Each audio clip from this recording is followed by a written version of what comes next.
Tell you what we're planning on doing. We're planning on having a good friend of mine on the show. Her name is Laura Streifel. On our other blog called Healthy Tech Talk, we talk about healthy stuff for the computer user. So ergonomic furniture, ergonomic keyboard, ergonomic mice, monitors that, as a matter of fact, there's glasses that you can get to reduce the monitor strain from these new monitors as well. Anything that helps you, even sound control in your office, anything that will help the computer user enjoy their computer experience and keep them more healthy, that is Healthy Tech Talk. And on this show, the eFlexonics show, we talk about more techie stuff. So really, we're running two shows in parallel. So what I thought I would do is this. We've got interviews on both sides of the fence, and I try to do a podcast show every week. Doesn't always happen, but I try to do a podcast show every week on both of them.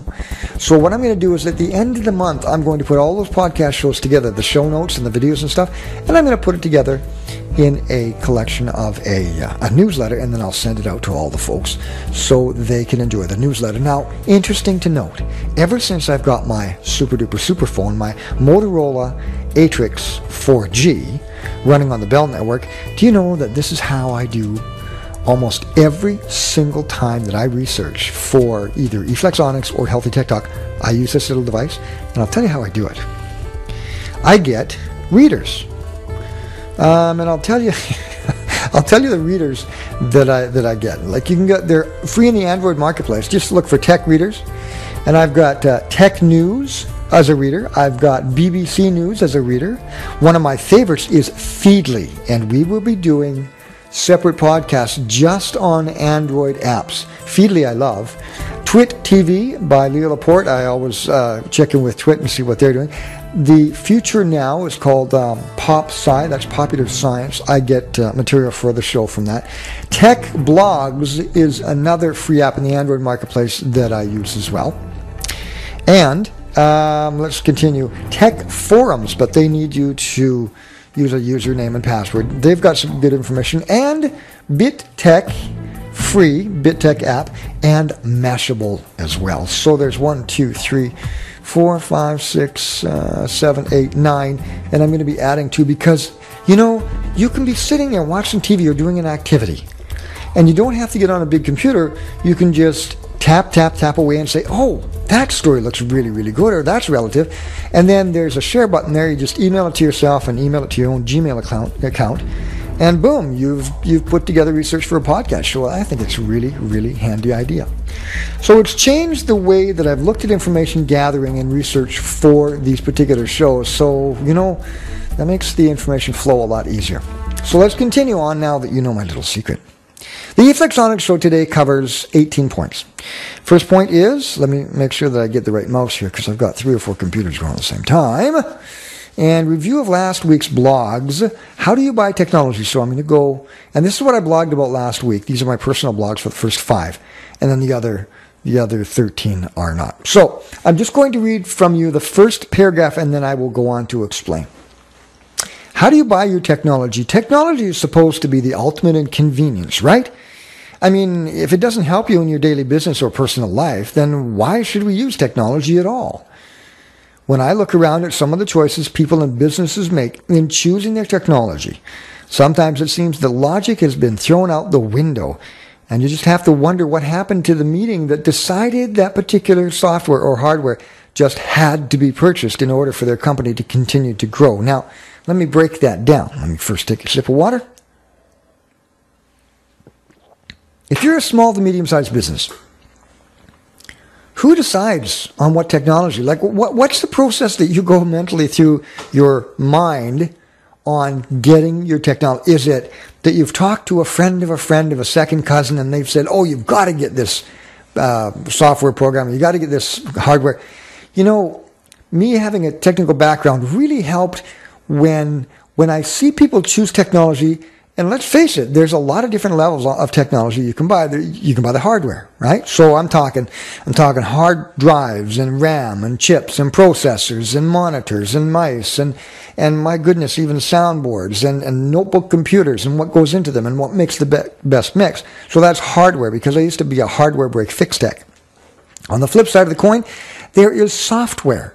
And those two worlds sometimes collide badly. So in this particular blog, I talk about the reasons why you should take a look and then take another look and then take a third look at what you're doing.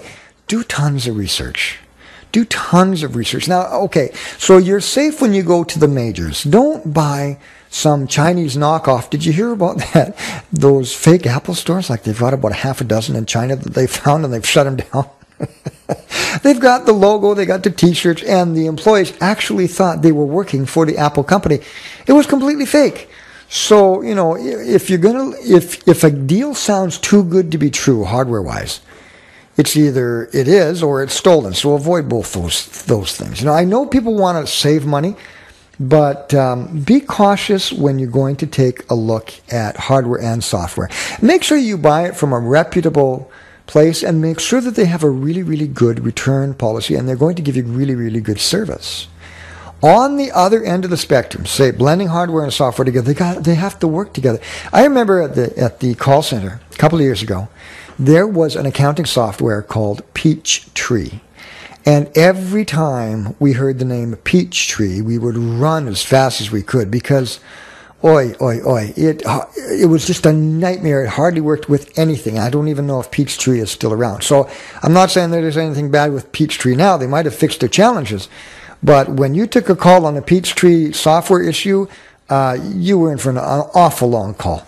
And so talk to technicians that you trust. It may behoove you to go down and talk to the people at Best Buy, because sometimes they're not the best trained. So first of all, I would research it on the internet through forums, and then I would go to like a specialty shop, a computer specialty shop, and say, look, you know, what challenges have you had in the areas of this and this and this?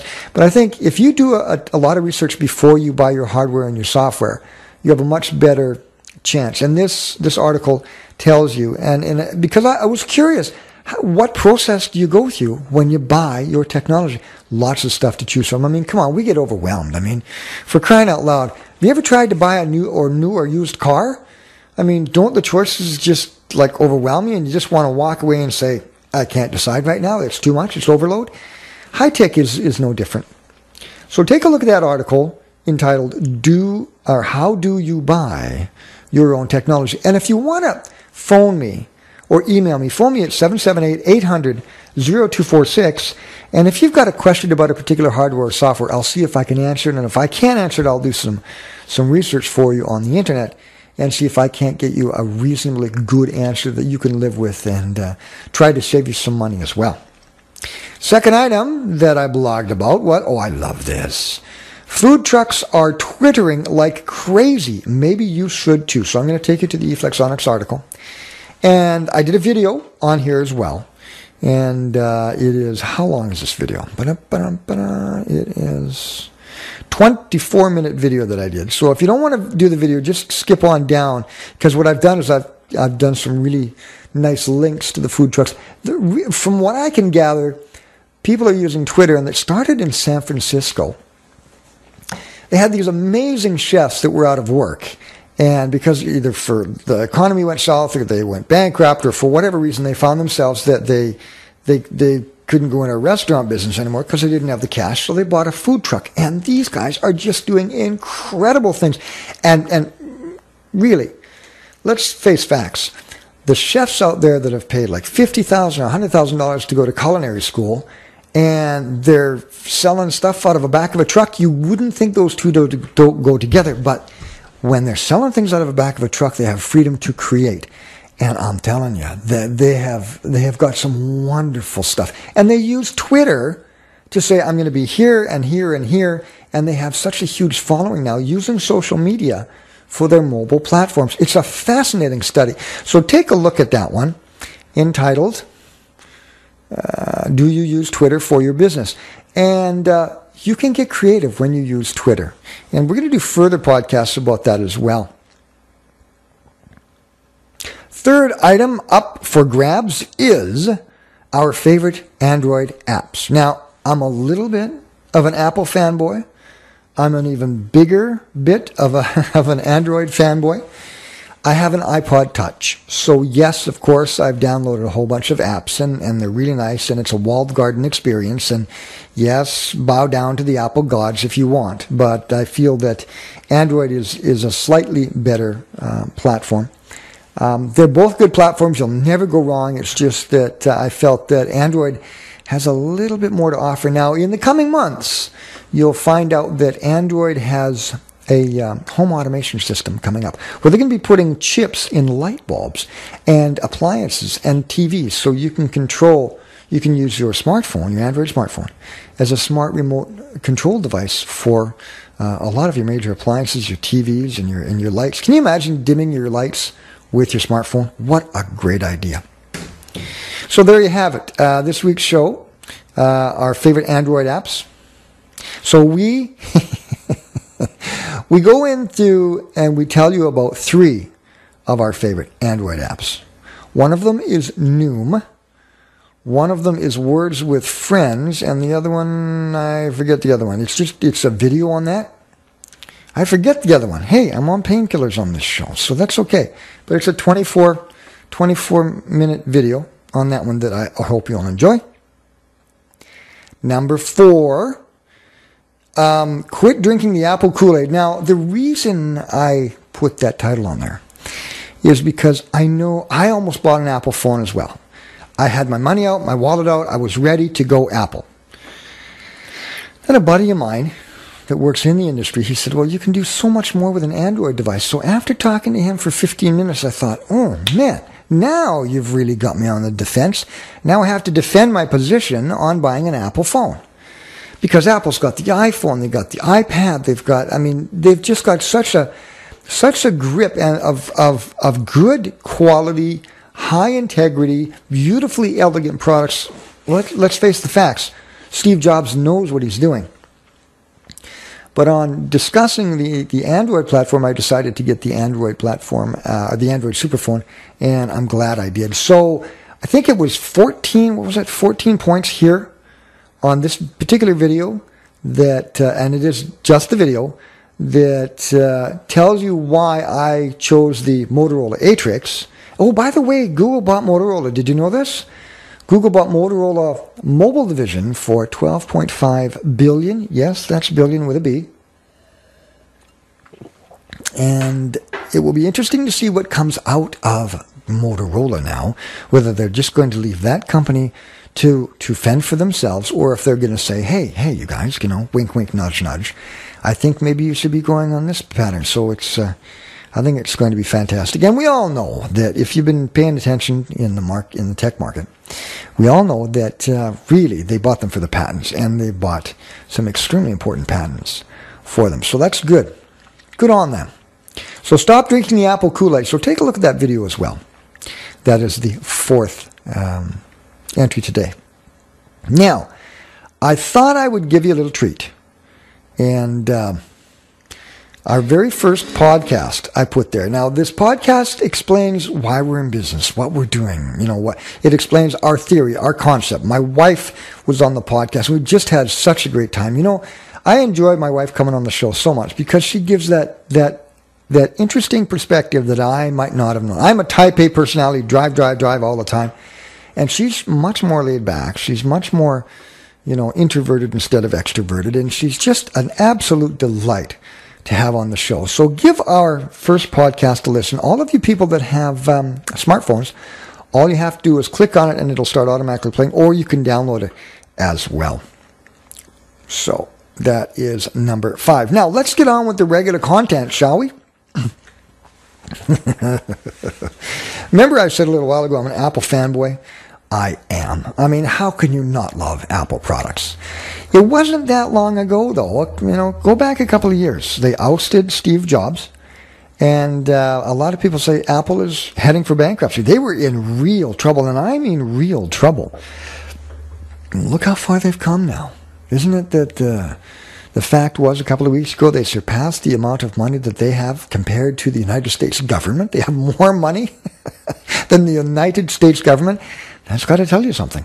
So Apple could wipe out or match the United States government in one check. That's kind of scary. So you got to love Apple a little bit. And that leads into our number 6. Airlines are replacing flight manuals with iPads. It's true. Let me go to the website for you here. And this is found on Mashable. Headlines are, United and Continental replace flight manuals with iPads. Announced Tuesday that it is replacing its pilots' flight decks with iPads rather than carry around 38 pounds of operating manuals, charts, and logbooks. The 11,000, oh my gosh, that's a good sale for Apple. The 11,000 pilots at United and Continental will use a preloaded iPad. United started distributing iPads to pilots earlier this month and plans to have devices to all pilots by the end of the year. United joins a growing list of airlines that have started converting some or all of their pilots to use automatic electronic flight bags. Alaska Airlines announced in May its intentions to switch from paper to the iPad.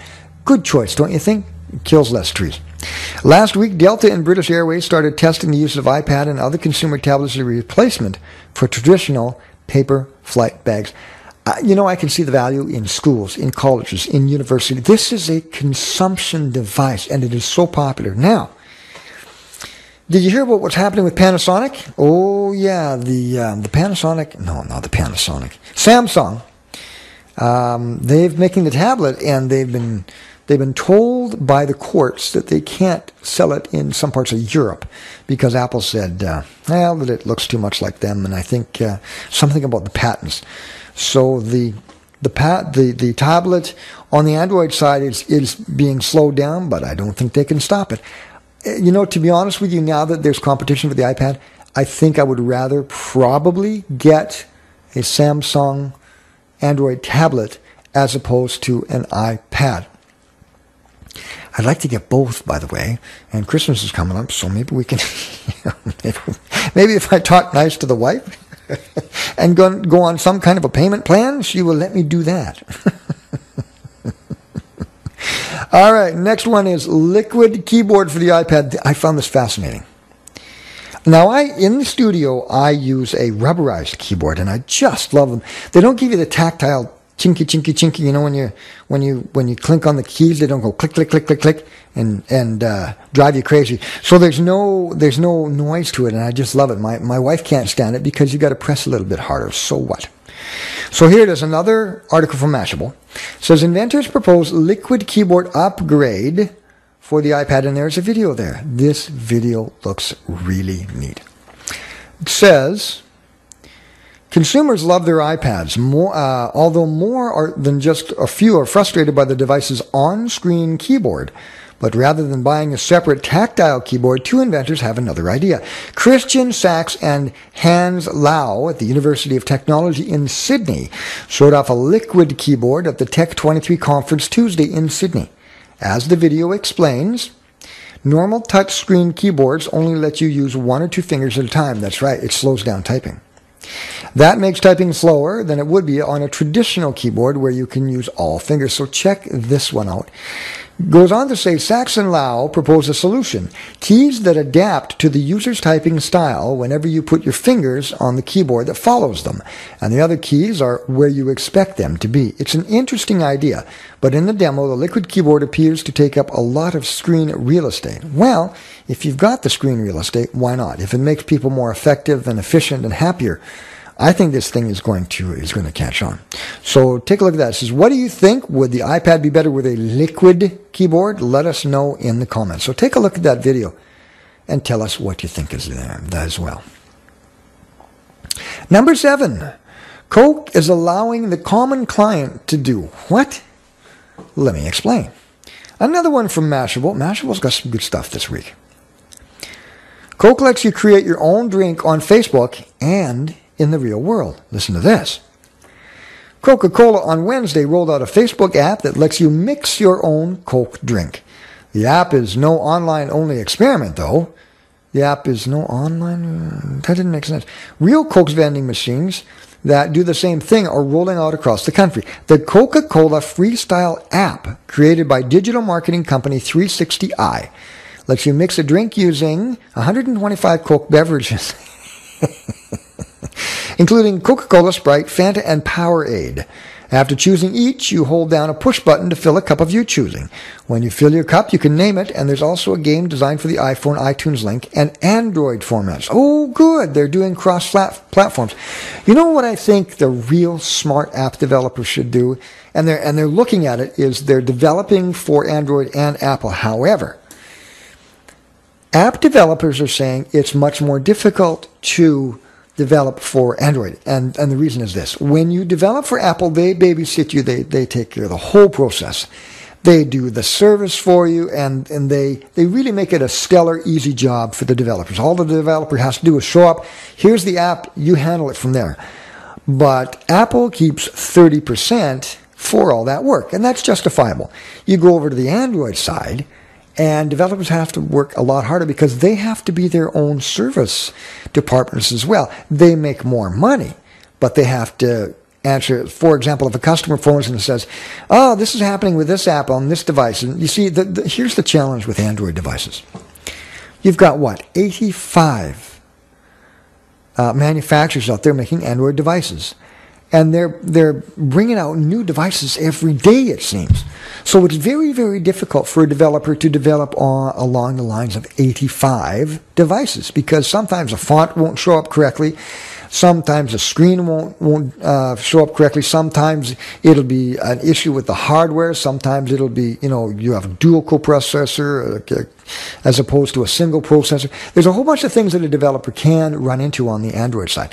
With Apple, it's pretty well guaranteed. They have the Apple iPhone 3GS, the Apple iPhone 3, and the Apple iPhone 4. Now they're coming out with a 5. But I mean, really, really similar hardware platforms. The app developers don't have to work nearly as hard where they do on the Android side. So hopefully Android in the future, and Google should be smart enough to bring up a standard. Okay, because the screen sizes are all different. So I hope that they can bring up a standard where they can say to app developers, okay, so you write code for, say, 20 of these standards, and then we will take it and make sure that we can be malleable enough to let these 20 standard codes talk to the rest of the 85 handsets, the 85 manufacturers, because it's an awful lot of work. So I agree. So the Facebook page also directs you to a freestyle vending machine in your area. No. And lets you ask for one in your town. There are now about 1,500 such machines in restaurants like Wendy's, Burger King's, and Five Guys. But Coke plans to make more noise about freestyle this year. Hey, do you know how important social media is for your marketing department? This is it. You're staring it right in the face. The company is working with ad agency Ogilvy and Mather on a 2012 ad campaign for freestyle. According to Advertising Age, Coke would like the apps to eventually generate a 2D barcode. Oh, wouldn't that be good?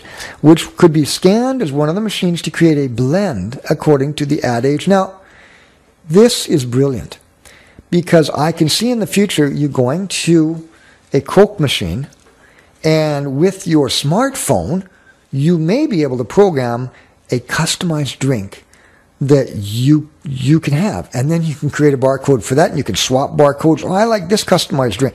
I mean, these guys are brilliant what they're doing. Now, let's see what else we got here. Just take a look at the video. This is so neat. This is just, I can't wait to do this. Oh, by the way, I don't know if I told you, but I signed up to be a beta tester for, it's called BlueStack. And what BlueStack will do is it will allow you to run the Android operating system, get this, on a PC. So a lot of people, if they're on the fence, I don't know whether I should get an iPhone, I don't know whether I should get an Android device, a smartphone, you can now play with the apps in the Android operating system on your PC very, very soon. It's not out yet, but hopefully I'll be able to have that in my possession, and I'll give you an update. I don't know if I have to sign a non-disclosure. I would imagine that I do if I'm in beta test. I don't know. We'll have to see. But I'm really looking forward to that. All right, so Dell's using social media the right way. Listen to this, number 8 or number 9. I like it. See, some companies are really jumping on the social media, some not too much. How Dell's social suggestion box empowered fans and improved the company. Good ideas are common. What's uncommon are people who work hard enough to bring them about. Ask Ashley Brilliant, an English writer and cartoonist. No doubt many executives at Dell would agree. Though using online media to cast about for ideas is now fairly commonplace, it wasn't when Dell launched IdeaStorm in 2007. Since then, the company has fetched 16,000 ideas and implemented close to 500 of them, which averages to be about 10 per month. If Dell was hoping to spur social media discussion, it's done that as well. So far, there have been more than 92,000 comments on the IdeaStorm website. I think this is absolutely brilliant.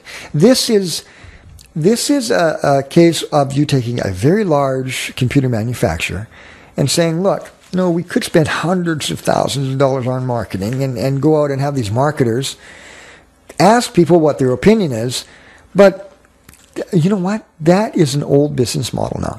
But if they're asking for their opinion online and in forums and stuff and getting feedback, and what's nice about this model is you can go back to the same people you asked the question to last week and say, hey, we've changed it. We've done what you wanted to do, or what do you think of the prototype this time? And they can give you feedback several times through several different layers. If you're a marketing company and you're standing in a mall, and a person comes up to you and say, hey, I want your opinion on this new shoe. You try it on. Yeah, I'd like it, or I wouldn't like it, or I'll buy it and I won't buy it. That's one contact with that customer. You may never get an opportunity to say to that customer, wait a minute, can I contact you in a couple of weeks? Oh, look at that. My smartphone's gone on. See, what I really like about smartphones is they let you know what's going on. Okay, new voicemail, new email, and new message, and a whole bunch of stuff going on. Google Calendar. Wow. Okay, I'll get back to that later. So what that means is you can take the same people and go back to them maybe 5 or 6 times until you get it right. I think that Dell is doing just a fantastic job in this area. When IdeaStorm launched, it was consciously modeled on Dig, and it was described as a combination between a message board and Dig.com on Dell's blog. The site asked users to submit ideas on any topic, products and features, policy changes, you name it. Users were then invited to vote on it, Dig style. This just makes so much sense on so many levels. It's ridiculous. So take a look at that. And that one's entitled Dell Using Social Media the Right Way. All right, one of my favorite rants and raves, notebook coolers. Now, if any of you know anything about me, you know that I've got a notebook computer right here, and I will never, ever, ever run any of my notebooks or any of my computers without an oversized fan in a desktop computer or a really good quality cooler on the bottom of a notebook computer. I'm a hardware technician, hardware break fix, and I know for sure that a high majority of failures on computers is because of what they call heat saturation. You control the heat, you're going to control the life of the product. We've got a Toshiba Cosmeo upstairs that my wife has used for years. Hasn't skipped a beat hardware-wise. Why? Because we use a very, very good 2-fan ball bearing cooler on it all the time. Never turn it on without that fan being on. So here, let's take a look. So they've got some really good ideas. They've got some really weird ideas too, like a block of wood. Come on, no, you need a fan. It's got the Targus Lap Chill Map. And one thing that drives me absolutely crazy when I see people doing it. And when I used to work at the call center in Chilliwack called Stream, we could not call notebook computers laptops. You know why? Because as soon as you call it a laptop, what does that infer? That means that you can put it on your lap. How about no? There are venting holes on the bottom of that computer, and you should never put it on your lap. 2 reasons. A, thermal saturation because of the computer itself, and B, you could burn yourself because those computers get hot, and sometimes people are going to have them on their laps for hours. So don't do that. We would get in trouble if we called them laptops. We had to call them notebook computers because we could never infer that you could put them on your lap. Now, can you put them on your lap if you have a cooler or if you have like a base? Absolutely. But always try to get some kind of a cooler on your computer. It'll make them last a lot longer. Okay, number 11, killer Android apps, 5 of them. Now, I've listed my 3, but let's just take a look at these 5. Oh, this is really neat. You ready for this? Open Home. There's no denying that the iPhone OS is a gorgeous piece of software, but when it comes to the home screen, you get what you get, and don't get upset, to quote a nursery rhyme mantra. See, this is what I'm talking about the walled garden experience that Apple set up. Steve Jobs wants you to have a very safe, protected experience. The other people, the people that are a little bit, well, they get into a little bit of a trouble, they're risk takers, those people jump over to the Android side of the fence. So we're talking just about Apple, right? Android is completely open source, which means that apps can change the functionality and appearance of the OS if you permit them to. This isn't always good for safety, but it's great for customization. That's what I love. Open Home is one of those leading customization apps available on the market. It functions as a replacement for the default home screen, into which you can load custom skins, icon packs, and fonts, many of which are freely available in the market and created by other users. By the way, did you know that there's a little place on the internet called Apps Geyser? And you can create your own Android app. As a matter of fact, I did that on our eFlexonics page. And it says on the top upper right-hand corner of our page, get our iPhone app. And what it is, it's a QR code. You click it with your camera, and it could work with the iPhone as well, as long as you have a QR reader, and it will take you to our website. Okay, Open Home is one of the leading customization apps available on the market. It functions as a replacement for the default home screen. In addition to the look and feel of your OS, Open Home also allows for other custom tweaks, including soft keyboard improvements and widget modifications. Also, iPhone users, have you grown tired of not having a reverse button? I love that back button. The Apple iPhone does not have that. Still a good phone, but it doesn't have it. Poor Steve Jobs, eh? The guy's got bad health, and now he's... And you know, there's a lot of talk about when Steve Jobs leaves the company, and he has now, he's resigned, Apple's going to run fabulously for a year, maybe 2. But what happens when that legacy starts to get old and Steve isn't around to give his genius and his opinions and his feedback? I think they're heading into a little bit of trouble. Okay. Oh, yeah. This is always fun. Get this. The next one is called Poop-Fueled Batteries. And I did a podcast about a year ago now. There is a group of people in India that are making soft drink out of cow urine. Yeah. And it's a real thing. Like, they are actually taking cow urine, because the cow is sacred in India, and making pop out of it. No. So if you want to see my podcast on that, let me know, and I will put it up there for all of you to enjoy. So let's get on with the raw sewage batteries. And I'm wondering, can you make these things at home or what? Like, what's the process? Raw sewage stinks, but did you know that it's actually a hot commodity? Gaseous wastewater has the potential to become converted into energy-packed biofuel, powering city facilities worldwide. Soon the noxious wastewater you've held your breath over could help you power your home appliances through microbial fuel cell batteries. Fascinating stuff. So it has a picture here, and then it says, currently in development by environmental engineer Bruce Logan, the fuel cell contains organic waste-hungry bacteria. As they eat their way through the wastewater, they create their own waste, pooping out electrons. The fuel cells collect the electron waste on carbon bristles. They are then free to move through a circuit, creating energy to power anything around the house. Lamps, fans, you name it. Logan's fuel cells are also produced hydrogen, which can potentially be used to fuel hydrogen-powered vehicles in the future. It's going to be interesting to see how this develops. Now, if you have a lot of cows on a farm, boy, oh boy, could you go off BC Hydro Energy Grid? You could just turn all that cow poop into batteries. That's kind of nifty. So I thought that I would show you that one, because it's weird. Japanese car makers are getting pretty darn clever. A Future vehicle to race on the expressway without a battery. And I thought this was really neat. And it gives you the breakdown and the pictures and stuff.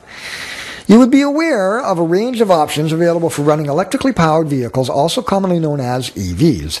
But here's an innovative concept taken by, how am I going to pronounce that name? Masahiro Hanazawa of Toyota Central R&D Labs. Did you know that Toyota and Ford are getting together on their Ford Sync and Toyota stuff, their high-tech stuff? It's going to be really neat to watch. Okay, so a class apart, environmentally friendly proposal to power EVs to run unlimited distances.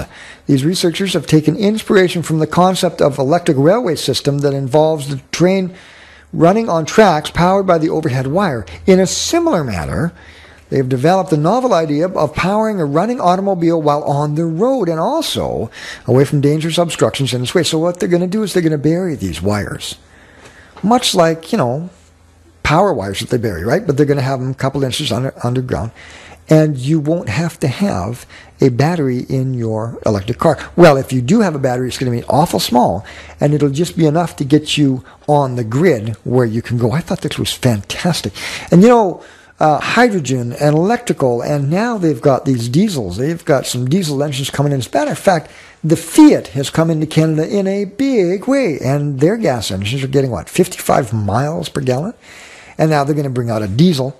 Mercedes already have the smart car that gets incredible mileage on a diesel. So I thought that was really neat, and that's a fun techie thing to do.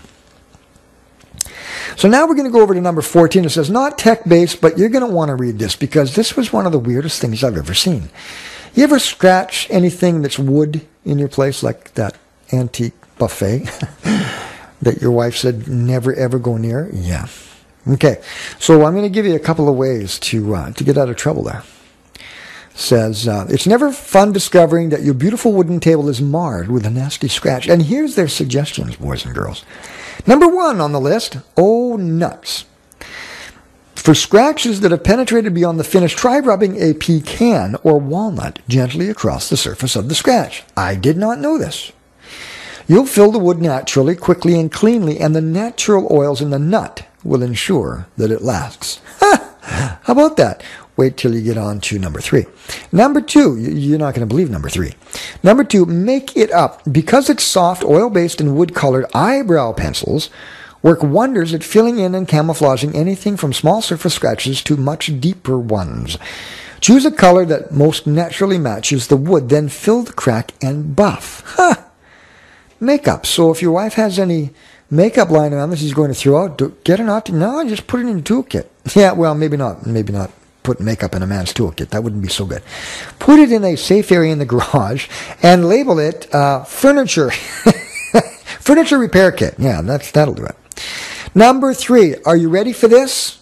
I've put it on hamburgers. I've put it on hot dogs. I've put it in food dishes, but I never could imagine putting mayonnaise on a crack in wood. Pour on the mayo.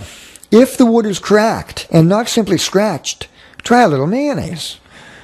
Smooth enough mayonnaise over the crack to fill it. Then wipe away the excess and let it sit for 1 to 3 days. Wouldn't it grow bacteria?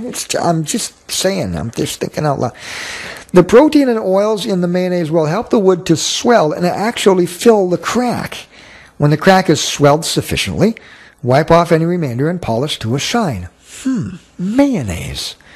Yeah, I thought it was funny too. 4, ashes to ashes. It's hard to believe, but cigarette ashes are the turn-to ingredients to repair water rings or spots and surfaces marks.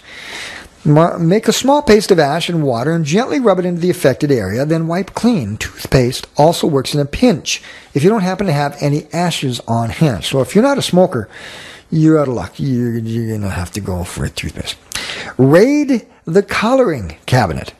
Manufacturers actually make special wood crayons for this purpose, but why would you pay extra when you can use what you have on hand? Got a toddler? You got crayons. Find a brown crayon around the same shade as your wood and simply color it in. Smooth any excess with a soft cloth and polish it to a beautiful scratch-free shine. And we also use at our home beeswax and orange oil. It's a product called by Howarth's, and we use it on all our antiques, and it works really, really well to give them a nice shine. So it's not a tech thing, but I thought when I saw mayonnaise, okay, we better put it up there. All right, so let's go here. Big retailers are really embracing the iPad. Now, you were here when I told you about the airlines embracing the iPad. Get this. Big U.S. retailers adopt Apple products, say goodbye to the cash register. Earlier today, TUAW reported on how one New York City restaurant has adopted the iPad as a menu and point-of-sale system replacement. Now, all things digital, is reporting that Apple products, predominantly the iPad, are being purchased in droves by major retailers across the country. Isn't that great? I mean, you know what? When I was a kid in the 60s, yeah, I know I'm old, and you went into a restaurant and there was that music thing there that had the little buttons and on the cardboard, and then you would flip through the little buttons and then have a keypad like A and 1 and B and 2 and C and 3, and you put in your quarter or whatever it was, and then you saw the sign, the music that you wanted to play. It was wonderful, and I remember those old machines. I could just see somebody using an iPad for the same thing. If you want music to play, you just boop, boop, boop. But what they're doing is they're putting the entire menu in an iPad. So the waitress comes to your table and dishes out the iPads, and you just order from there wirelessly, and you can probably pay as well. Home improvement chain Lowe's is reportedly deploying 42,000 handheld devices in stores in the U.S. and Canada. Other major deployments have been announced by rival Home Depot, Nordstrom, and Urban Outfitters. I mean, if you're Apple, you can't lose. You are going to be selling iPads to stores for the next decade. While the devices can easily be set up to accept payments, many of the retailers are initially using the devices for customer service use cases, looking up answers to customers' questions, and checking availability of products, and probably, I would think they could put there, you could rate, the restaurant, the food, the service, and all that kind of jazz, right? Global Bay CEO Sandeep Banote mentioned that one retailer it helped has seen a 12% increase in average order transactions when customers receive service from associates carrying in-store Apple devices. 12%, just because they're carrying around an iPad. Psychologically, I'd like to see the study. Is it because it's technology that they're using? Is it because it's something new? Is it because it's easy to use? Is it because they showed up and they've got this thing? You don't even have to fill out a form with a pencil and a piece of paper. You just go click, click, click, and you're spending a lot of money. Interesting. 12%. I like it. Okay, next up, a projector camera, and I want one. The Nikon Coolpix S1200 PJ sounds like PJ party, can project images from iPad, iPhone, and iPad Touch. I would imagine that soon they'll have something for the Android. Let's hope. Nikon has introduced the Coolpix S1200 PJ digital camera, which has a built-in projector. You've got to see this thing. This is really, really neat. The neat part is that you can use it to project images from an iPad, iPhone 4, or iPod Touch. Nikon claims, we haven't tested one yet, that the Coolpix will display projected images and movies at a full 60 inches across. Ooh, I'd like to see that. Plus, once you've connected your compatible iDevice, no word on how this is done, the camera will project movies, images, and web content. All at this is US dollars, $429, 400 Canadian. Ooh, I love the sound of that now that our Canadian dollar is a little bit higher. It doesn't say 400 Canadian, I'm just making that up. It sounds like fun, multi-purpose device, digital camera, and projector. If you try one out, let us know how it goes. In the meantime, watch a demo video here. Oh, man. I would imagine they're going to do a lot of those. As a matter of fact, there are Pico cameras, or Pico projectors about the size of your smartphone now, that you plug your smartphone in to your Pico projector, and if the room's fairly dark, it's an LED projector. You can put, a fairly like 2 foot by 2 foot or 3 foot by 3 foot screen or a projector from your phone onto the wall to read emails, to do movies and stuff. So I think there's a lot to be said about projection. Now, let's go on to number 17. My wife and I, a couple of years ago, went on a cruise. Ooh, it's getting 5 o'clock. I have to pick up the wife at 5. Let's go. My wife and I went on a cruise to Alaska a couple of years ago. And we got a little boarding pass, right? And it's just a little piece of paper, a little cardboard thing. But you should see what the cruise lines are doing now. And that's not the one I'm going to talk about right now. I'm going to talk about the Samsung HD TV Heaven. I'll get to the boarding pass in a minute. All right. Okay, Samsung MS TV is the first TV in the world. Consists of 2 parts. You have got to see this television. It's got a base, a really funky looking base. And the base plugs in to different sizes of TVs. The base serves as a box. Just buy the screens that correspond to your requirements. There are dedicated screens such as screens specifically for video games with deeper blacks for better resolution, or the image in 3D. Oh yeah. Oh yeah. That's somebody phoning me. In the middle of a podcast. How could they do that to me? I'll get to them later. See what happens when you let your iPhone or your Android phone. All right, enough already. Go to voicemail. Can I click you off? No, I can't. Oh my gosh. Are you done? Okay, thank you. All right. Display is dedicated to the user of film and conventional screens. Compatible 4K, 2K for screens over 40 inches with 3D without glasses. Ooh. If you do not have a smartphone or remote control to control your TV, the touch screen will allow you a simple gesture to access function, or you can do so through your voice function. Oh my goodness. The TV is compatible DPC Connect and hooks up to your own devices, video games, Blu-ray players, and others to the TV wirelessly in less than a second. It features smart TV applications, screens with cameras, and a U program which allows you to share your programs on your device, like your smartphone or tablet, Android, etc. 3D with glasses or without glasses. Now this is exciting. Take a look at Yanko Design for the Samsung TV. You know, I'm very impressed with Samsung products. And by the way, I think I found the secret. I'm using a pop filter on this microphone today. And the microphone hasn't gotten weird. It hasn't gotten driven the levels up through the roof, so I can't continue on with the podcast. So I think that might have been it. I think it might have been air movement or something. Or the microphone got screwed up because I didn't have a pop filter in front of it. Okay. So we did number 17 with the Samsung changes the TV big time. Now we're going to go cruise lines, go high tech. Now, okay, let me back up. A couple of years ago, my wife and I went on an Alaska cruise.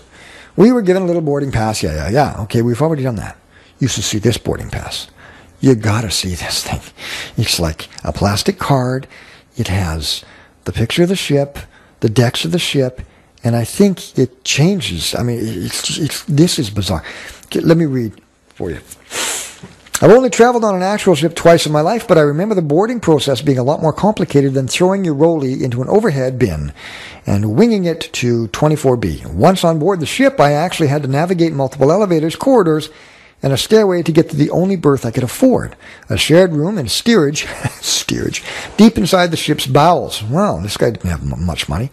The electronic ticket concept by the 5-person team of Biohameo, Paulong, Ludshikawaya, wow, there's a lot of names I can't pronounce, is designed to simplify the boarding issues, particularly to ship travel. This card is beautiful. The electronic ticket can be recycled just like a subway ticket. The ticket is set with relative information when sold. It is checked when a passenger boards the ship and disembarks. The information is cleared up after recovering the ticket so that it can be recycled. You should see this. This ticket, this is going to revolutionize the cruise ship lines, the way they handle things. The concept isn't new. It was a red dot winner in the interactions and communication category from last year. But I like the concept and think it has a way more applicability than it's intended for. Something like this would be helpful for air travel, particularly when you've got to transfer at one of those airports where everything seems 7 miles apart, Dallas-Fort Worth, and you want to know how many Cinnabons it will take you to reach your goal. take a look at this card. It is just fantastic. Ladies and gentlemen, we have reached the end of our podcast show. And don't forget now, we've got on the upper right-hand corner of the Flexonics website, it says Get Our Android app. And when you click on it, it just takes you to, and I just clicked on it. There you go. So you just click, it's a QR code, right? Click on that QR code, and it takes you to our website. And it's kind of neat because I created this app with under 30 seconds. And it's you can do that by going to Apps Geyser or just Google Apps Geyser. Ladies and gentlemen, I want to thank you for joining us on this show. Hopefully, we did a little bit of education, we did a little bit of entertainment, and we did a little bit of tech as well. Now, next week, coming up very, very soon, we're going to interview a good friend of mine. Actually, two friends of mine.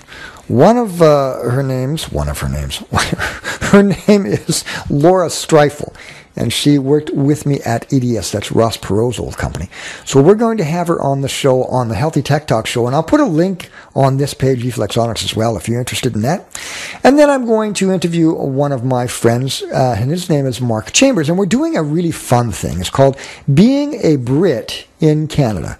So we're going to go out and see how much trouble we can really get into about what do you like, British beer, British food, British, what do you like in Canada? And he wants to also do a separate section of what's the process of coming over to Canada and being a Canadian, going through all the rigmarole. He said it isn't bad, but there are things to watch for.